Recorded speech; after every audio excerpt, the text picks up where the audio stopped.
Hi everyone, my name is Parul and welcome back to our channel.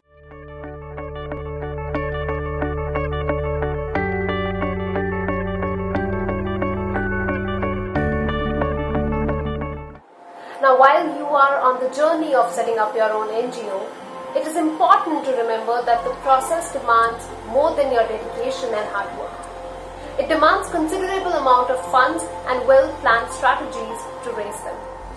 Hope all of you are doing well, and in this segment we shall tell you about everything you need to know about the fundraising process for running an NGO. Before moving on, do not forget to subscribe our channel for more such interesting and insightful videos specially created for all of you. Step number 1 is determining the cause and tracing the sources.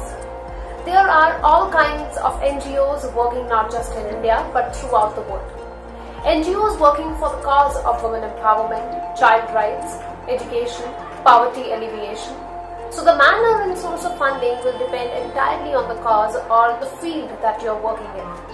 After you have determined the cause, it is now time to pick up your phone or laptop, open the internet and start searching for all national and international resources which can fund your NGO. You might want to start off with a humble budget and keep strengthening your relations with the existing donor, no matter how small in number. Remember that you need to build trust among few funders to at least sustain your NGO. Typically, you would want to start with the local funders. In order to get foreign fundings, you will have to apply for certificate under FCRA. If you want to know more about FCRA, please let us know in the comment section.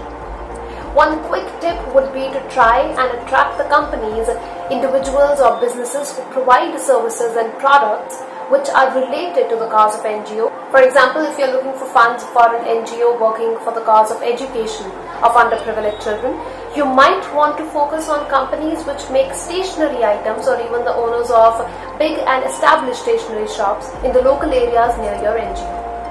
This way, you can incentivize the funding as the individual will be more likely to fund a venture which in turn benefits him by the way of any kind of advertisement or through goodwill generation. Then you can also move on to national and international funders and organizations working towards the same cause.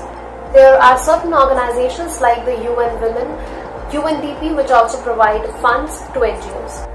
Step number 2 is how to approach funders. Now in the beginning, the amount and source of funds will depend on you and the individuals that you have chosen as members and board of directors for your NGO. The better the network, higher the funds. Now this is not to say that you cannot generate funds if you do not have connections or a big social network. Social media platforms have made it extremely easy to reach out to people given that you are determined to put in the effort and present your ideas and goals in the right manner. The other way to reach out to potential funders outside of your network is by hiring a professional fundraiser. Since the COVID-19 lockdown, numerous NGOs and other organizations have started hiring interns and volunteers for the task of fundraising through online platforms or by posting for volunteer opportunities on their respective websites. This is another reason for having a social media presence. In case you are looking for funding from international organizations like Ford Foundation or various UN organizations, then you must follow a specific method of applying for grant or funds according to the procedure prescribed by them. Step number 3 is creating a proposal. Now this is the part that requires writing skills. Generally, international organizations prescribe a specific application form for project proposals for NGOs or any other type of not-for-profit business model. We studied the application form given by UNDEF, which is United Nations Democracy Funds, and UNICEF, United Nations Children's Fund, and the following are the key components that need to be worked upon carefully before preparing a powerful proposal statement. Number 1 is applicant's information. Now you need to provide correct details about yourself like your full name, address, date of birth, contact information in the proposal statement. Then project description. You can describe the history of your project or the field that your NGO will work in. Number 3 is aims and objectives of the project. It is important you state the objectives of your NGO carefully and honestly. You need to consider your NGO's economic capability before you present the goals and aims of your NGO. Number 4 is project activities. Now, as the name suggests, you briefly talk about the kind of specific activities and functions that the NGO shall carry out in order to work towards the fulfillment. Number 5 is monitoring and evaluation. Now, this head shall contain the information about the manner of audit that you wish to choose for the purpose of evaluating the performance of your NGO. Number 6 is other commitments. Now, you can add other activities and commitments that you wish to achieve or work towards through your NGO. These activities can be the ones which do not necessarily come under the purview of your NGO's cause. Step number 4 is crowdfunding. Now, crowdfunding, as the name suggests, basically refers to the method of raising funds for a project from a large number of people. This practice not only helps in raising funds from a large number of people, but also helps in maximizing the outreach of your NGO to people based in different countries of the world.